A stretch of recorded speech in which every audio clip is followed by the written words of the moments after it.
This episode from the life of Sherlock Holmes will be transmitted to our men and women overseas by shortwave and through the worldwide facilities of the Armed Forces Radio Service. Petri Wine brings you Basil Rathbone and Nigel Bruce in the new adventures of Sherlock Holmes.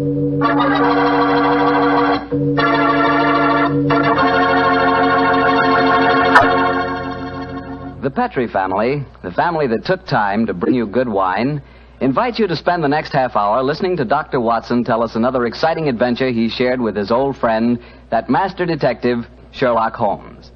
And say, let me tell you something I found out just the other day. Steaks are really back again. Good, thick, juicy porterhouse steaks. That's for me. A thick, tender steak on the rare side, together with a glass of Petri California Burgundy. You know, Petri Burgundy is a perfect mealtime wine. And with meat or any meat dish, it's the very last word in good eating. Honestly, when you taste the wonderful flavor of that rich red Petri Burgundy, you're tasting one swell example of the art of winemaking. It's full-flavored and just about the most delicious wine that ever poured from a bottle. Try it the next time you have steak or chops, or the next time you have hamburger or pot roast. Believe me, Petri Burgundy is the best friend a good meal ever had.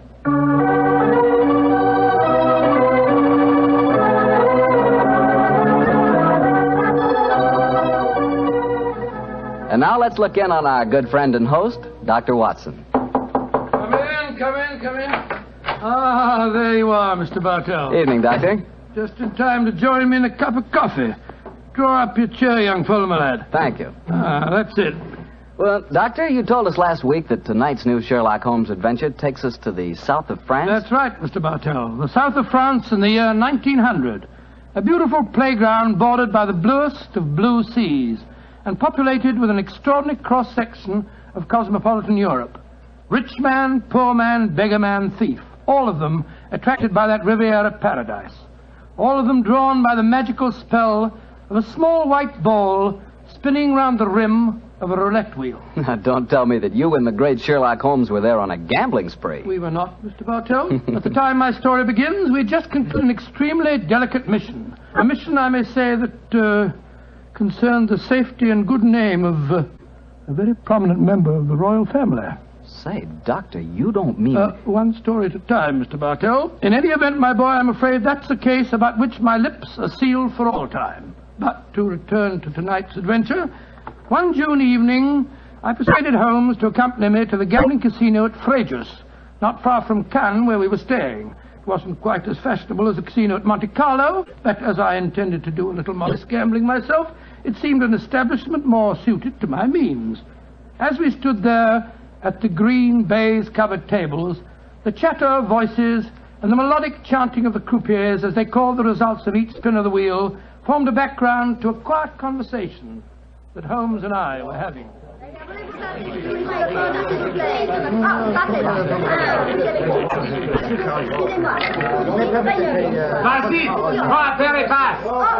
Lost again, Watson? Oh, confounded. That number 10 must come up soon. Oh, why not cut your losses, old fellow, and come for a stroll with me on the waterfront? Well, just a big wait. A couple more bets, Holmes. I have a big 10 is bound to come up in a minute. Watson, I believe the blood of a gambler courses through your veins. Oh, there's no harm in taking a little flutter once in a while.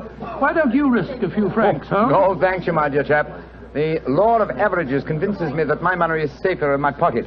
In any case, I'm a little dubious as to the integrity of this particular casino. Oh? What makes you say that? Well, you will observe that this roulette wheel has a double zero. Most continental wheels have only a single one. It would indicate that this house is extremely concerned with its percentage. Mesdames et messieurs, faites vos jeux. Oh, just two more turns of the wheel, Holmes, and I'll take that walk with you. Why müssen Sie hier spielen? Why do you not get on the other side of the table? Why must you always stand next to me? Hello. What's the trouble up there? I've placed my bet, so let's go and see. I ask you, sir, why do you play here beside me? I'm afraid I don't see any reason why I can't play wherever I... Swish, you've broken my luck. Ever since you come to the table, I've done nothing but lose. Please to move away. Well, move away yourself if you don't like my company. Heinrich, why do you not stop now? You've already lost more than we can afford. One more throw, Elsa. I can win it all back if only this young man will move away. Why should my husband move? He's had a bad run of luck, too. Rien ne va plus. Neuf. Rouge, impériment. Ah, you've lost again, Watson. Heinrich, you must stop now. I must stop, Elsa, because I've lost everything. I hope you're satisfied, Mr. American. You've broken my luck and ruined me. I hope that you and your turn will be ruined too. Heinrich, wait for me. I never heard such rubbish in my life. Were you listening to him, sir? I heard his last few remarks, Mr. Gilbert. Roger Gilbert. And this is my wife, Helen. How do you do? My name is Holmes, and this is my friend, Dr. Watson. How do you do? I do. Didn't you think his remarks were a little out of place, Doctor? I certainly did, Mrs. Gilbert. I don't see how he can possibly blame your husband for his run of bad luck. I didn't like the look on his face as he left the table, though. Have you any idea who he is? His name is Schneemann. He's staying at the same hotel as we are. I've never spoken to him, but I've heard him being paged there. Well, you shouldn't gamble unless you can afford to lose. Well, I'm losing, darling, and I can't afford it. Oh, but I can let you have more money. You know that. No, Helen, I may have married an heiress, but I'm not going to use her fortune to gamble with. Oh. I'll lose my own money, and then I'll quit. Mesdames et messieurs, faites vos jeux. Your last bet, Watson? Yes, Holmes, this time I know that number 10 is going to come up. It's got to.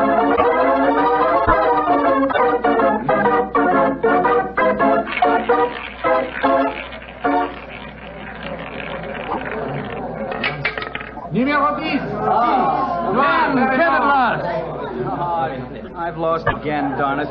Helen, this is my bad night. Well, why don't you stop now, dear? Holmes, I've made 350 francs. On this throw of the wheel, old fellow, but as you've lost some 500 francs doing it, I can't say that you're quite stagger me. Oh, Mr. Holmes, I can see that you're no gambler. I'm afraid not, Mrs. I Gilbert. wouldn't say that, Holmes. You may not like roulette. You've taken a good many chances in your life with long odds against you, too. Well, nevertheless, chap, in the sense that Mrs. Gilbert means it, I'm not a gambler. Say, what's the commotion over there? That German woman with a crowd forming around her. Yes, the wife of that man that said I ruined him. Attention, attention, est-ce qu'il y a un docteur dans la salle? There must be trouble. He's asking for a doctor. Doctor, come along, then. Will you excuse me, please? Thank you. Excuse me, madame. Mon ami est docteur. Monsieur, cette dame a besoin d'un docteur. What happened, madame? It is my husband. Is he ill? I just found him lying out in the garden. Please come with me at once, gentlemen. Of course we will, madam. What seems to be the matter with him? Herr Doctor, I think he is dead.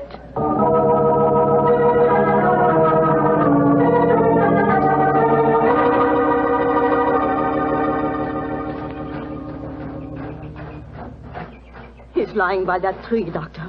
Please see if you can help him. Somebody else seems to be on the scene before us. Who are you, sir? I am Monsieur Chevray, director of the casino. Do any of you know this poor man? I am his wife. Is he dead? I am afraid so, madame. Let me look at him. I'm a doctor. Was your husband gambling in the casino tonight, madame? Yeah, he was. Poor Heinrich. He lost everything that we have.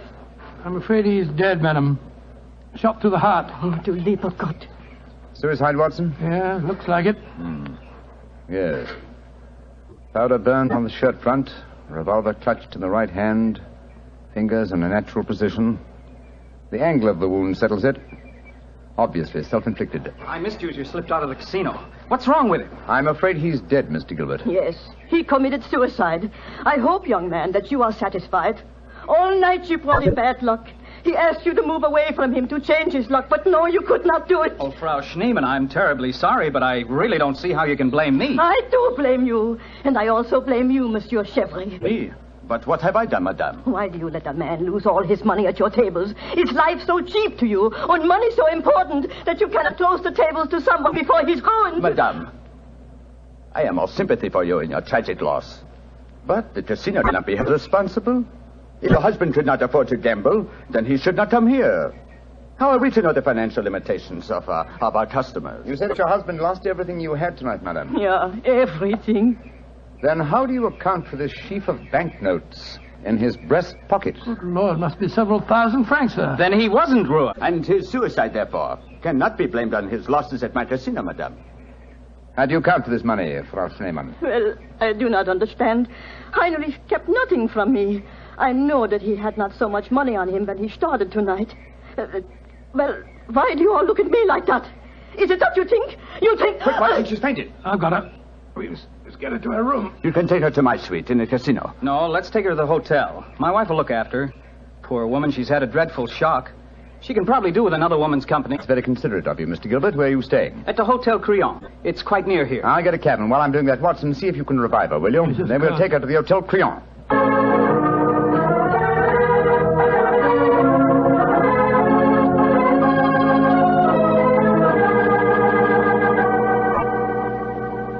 Very kind of you, Mrs. Gilbert, to let us bring the poor lady into your suite. Well, it's the least I can do, in spite of what she said about Roger bringing her husband bad luck. I'm sure she'll need your help when she wakes up, Helen. Yes, I think you'll find that she'll sleep for some hours. I gave her a strong sedative. Well, we were just about to have a drink, gentlemen. Do you care to join us?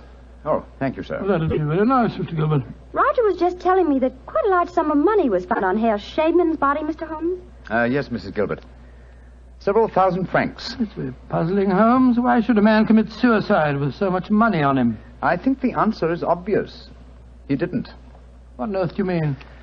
Well, the money was placed there after he had shot himself. The banknotes were in his breast pocket, if you remember. Not the usual place to carry money. Though it is the easiest pocket for someone to insert it without disturbing the body. But why on earth would someone place money on it after his suicide?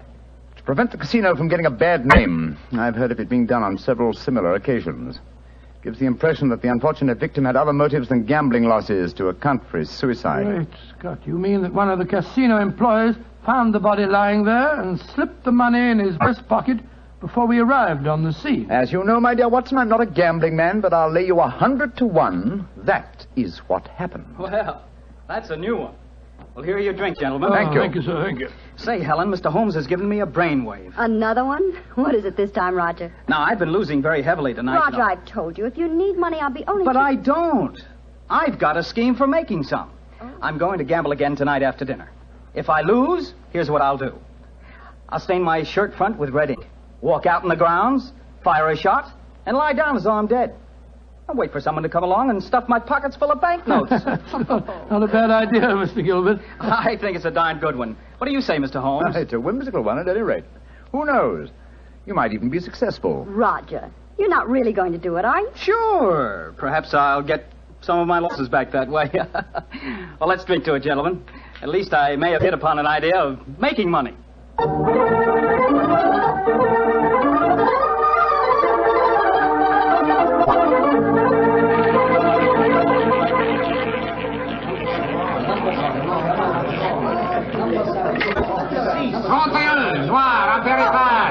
My dear Watson, you'll have to work hard at your practice when you get back to England. Your infallible system appears to be extremely fallible. And yet the fellow who told me about it said it couldn't miss. It's just a matter of doubling the stakes each time you lose, and then... Oh, my dear fellow, I've been studying your system, but I can tell you a really infallible way of making money at roulette. You can? What is it? Well, own the gambling house and operate the tables yourself. The odds would be all in your favor. Oh, what a brilliant suggestion. The gambling house will operate me too. Not gambling for tonight, Watson? It's nearly 11 o'clock. Yeah, I think so. Let's take a stroll round the other table, shall we? By the way, old fellow, the young American, Mr. Gilbert, was losing heavily again tonight. He was? I wonder if he'll try that trick that he threatened. The one with the red ink. The shot in the night. I shouldn't be at all surprised. As a matter of interest, I saw him leave the tables about half an hour ago. Here comes his wife, on the arm of Monsieur Chevry, the director of the casino. Good evening, Mrs. Gilbert. Monsieur? Bonsoir, monsieur. Hello, Mr. Holmes, Dr. Watson. Monsieur Chevry is giving me a personally conducted tour of the casino. It's quite fascinating. And it is quite fascinating for me to have so beautiful a woman on my arm, mademoiselle. I know that I am the envy of all the men in the room. Oh, stop flattering me so much. I'm not used to it. Mrs. Gilbert, how is, Frau Schneemann? She seems much better.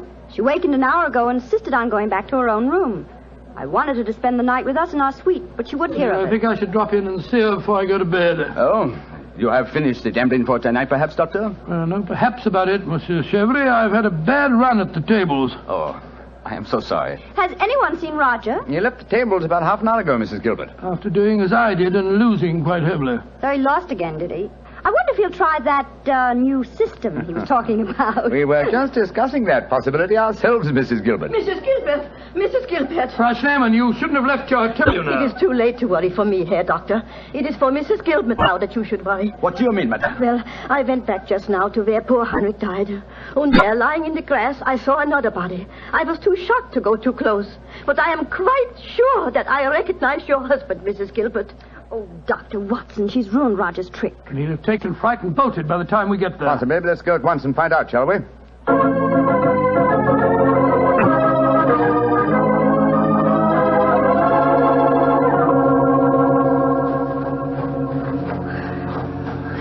He hasn't gone. He's still lying there. It's a most convincing spectacle. That red ink really does look like blood. Yes. And blood sometimes looks like red ink. Mr. Gilbert. Roger, get up. The joke's spoiled. Roger! Get up! I'm afraid that's impossible, Mrs. Gilbert. He's dead.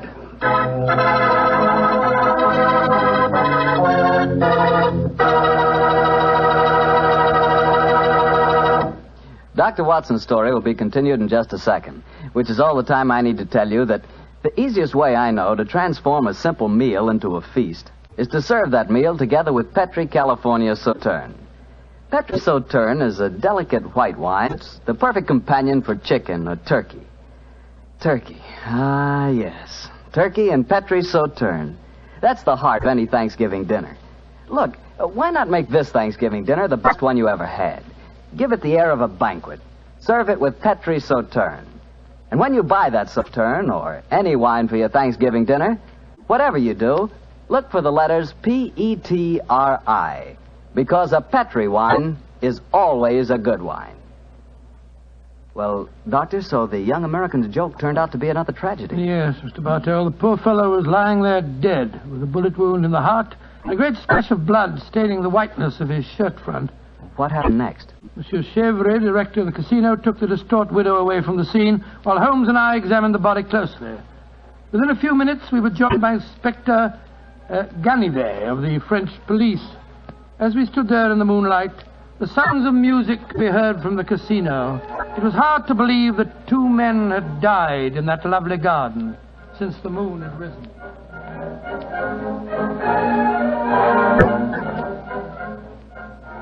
Monsieur Holmes, you and Dr. Watson have concluded your examination. Yes, Inspector Ganivet. You favor me with your observations. You say that you are certain that this is not another suicide? I'm sure of it, Inspector. Look at the wound. The bullet entered the body at a direct right angle, whereas a self-inflicted shot is always fired obliquely. Yes, that is so. Then you suggest that this man was shot from above as he lay on the ground pretending to be dead? I'm convinced of it. Why, Monsieur Holmes? Well, for two reasons. Though it's impossible to be sure without a laboratory test, I'm certain that beneath those bloodstains are stains of red ink. Look for yourself, Inspector. Mm-hmm. Yes, indeed it does look like it. What is your other reason for being certain that this man was shot as he lay here pretending dead? Show him the banknotes, Watson. Here you are, Inspector. We found them stuffed in his breast pocket. So, notes with a bullet hole through the middle of them. Very illuminating. Tell me, gentlemen, how many people knew of this little plot you have told me about, this plan of the dead man's to pretend to be shot? Just 3 people, Inspector. Dr. Watson, myself, and Mrs. Gilbert. Alors, then the answer is obvious. You and your friend are innocent. It must be the wife who killed him. No one else knew of the plot. I'm not so sure of that. Frau Schneemann, the dead German's widow, was in the next room when Gilbert told us about his plan. She might have heard, though I could swear that she was asleep. I gave her a very strong sleeping draught. From what you have told me of her husband's suicide, she might easily have had a motive for murdering this man. Come, gentlemen. Surely it's obvious who murdered Mr. Gilbert? Who, Monsieur Holmes? Well, it's certainly one of the 2 widows. Since there seems to be some doubt in your minds, I suggest we return to the casino. I can promise you the answer to your question within a very few minutes.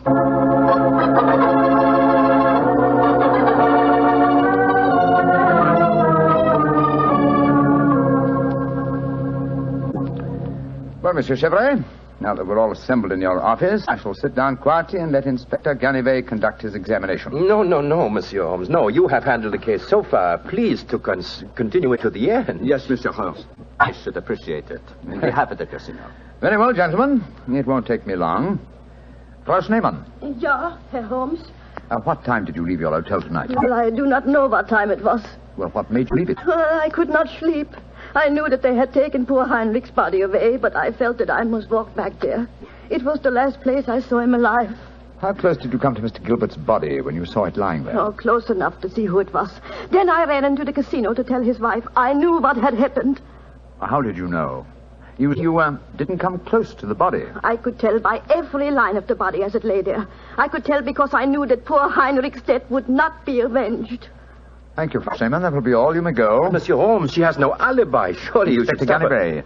If I'm to conduct this investigation, I must do it in my own way. Pardon, Monsieur Holmes. Please continue. You may go, Frau Schneemann. Mrs. Gilbert? Yes, Mr. Holmes. Where were you prior to our meeting in the casino tonight, just before we discovered your husband's body? After I left the hotel, I walked over here along the seafront. Can anyone verify that statement? I suppose not. I didn't meet anyone that I knew. And what did you do when you arrived at the casino? I played a little chemin de fer. A few months later, Monsieur Chevrolet came over to the table and asked if he might escort me over the club. 10 minutes after that, we walked into you and Dr. Watson. That is quite true, Monsieur Holmes. I can swear to it. Thank you, Mrs. Gilbert. I'm sorry to distress you with these questions. You may go. I'll wait outside, Mr. Holmes. I must know what happened. Wait for me there, madame. I shall join you in a few minutes and escort you home.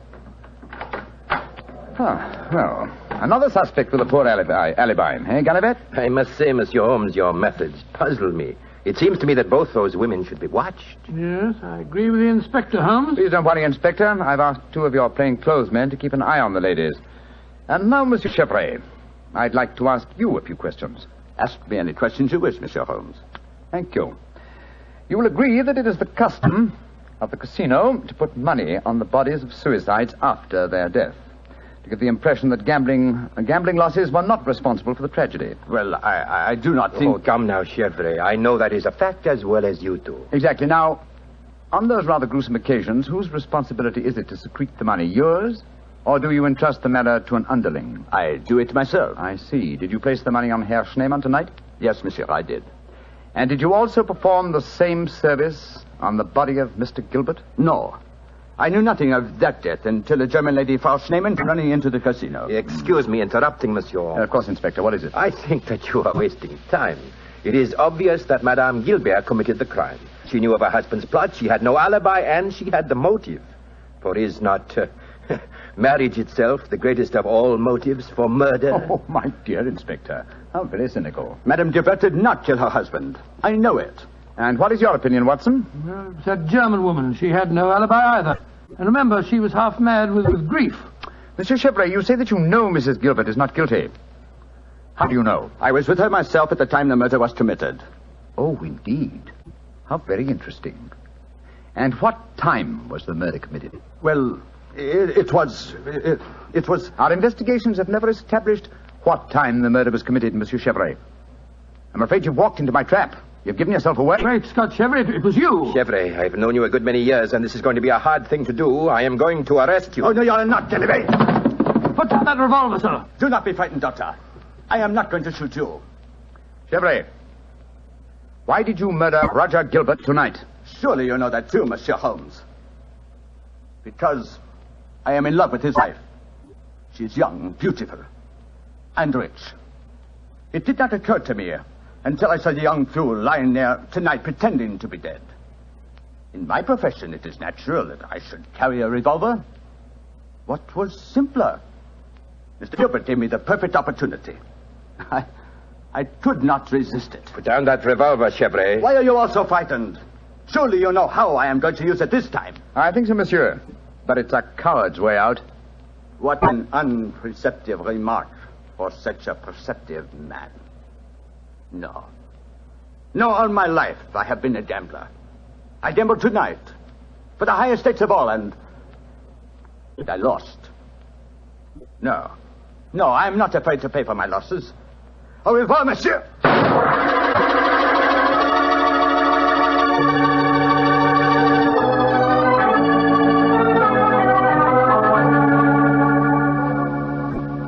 What an extraordinary case, Holmes.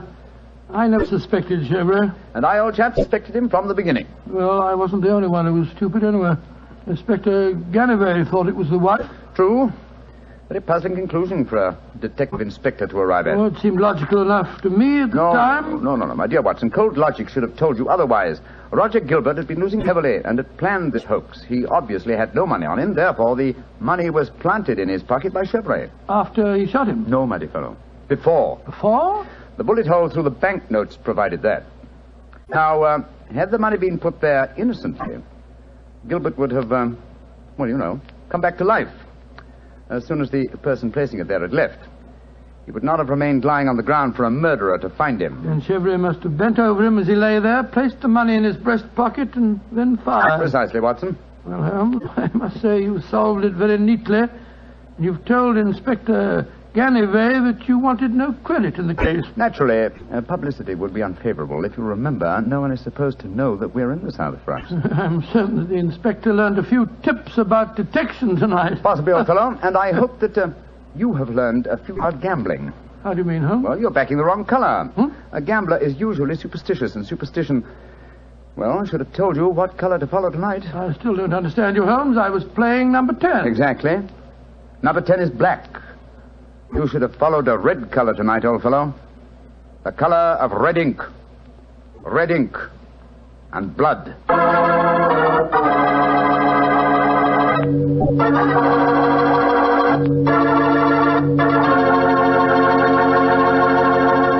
Say, Doctor, that was a swell story. I didn't know you liked to play roulette. Well, You know, I figured out a system for roulette. It's like yours. Every time you lose, you double your money and keep doubling until you win. Oh, it's a great system, Mr. Bartell. There's only one thing wrong with it. What's that? You usually go broke before you win. Look, take my advice. Don't gamble. You can't beat the laws of chance. But suppose I bet on a sure thing. Like what, for instance? Oh, like the fact that Petri wine is always good wine? It is, you know. Because the Petri family has been making wine for generations. They've been handing down from father to son, the art of turning luscious, sun-ripened grapes into delicious, fragrant wine. Ever since the Petri family started their business way back in the 1800s, they've been perfecting the art of winemaking. That's why Petri wine is always good wine. The Petri family took time to bring you good wine. So no matter what type wine you prefer, why not take a few seconds of your time to look for the letters P-E-T-R-I. They spell delicious wine, Petri wine. Well, Dr. Watson, what new Sherlock Holmes story are you going to tell us next week? Next week, Mr. Bartell, I'm going to tell you of a strange adventure that Sherlock Holmes and I had when we were in Stratford-on-Avon many years ago. It concerns an actor, a mysterious boating accident, and several dead butterflies. Sounds good, Doctor. I'll see you then. Oh, fine, but now, don't forget, next week we're going to broadcast our program from the Paramount Theatre in Hollywood for the Victory Loan Drive. So if any of our friends are going to be in Hollywood, we'd love to see them there. Just buy a Victory bond at any store or bank on Hollywood Boulevard, and in return, you will be given your ticket of admission. Better hurry up, though, before all the seats are gone. Let's really buy lots of those Victory bonds. Let's finish the job.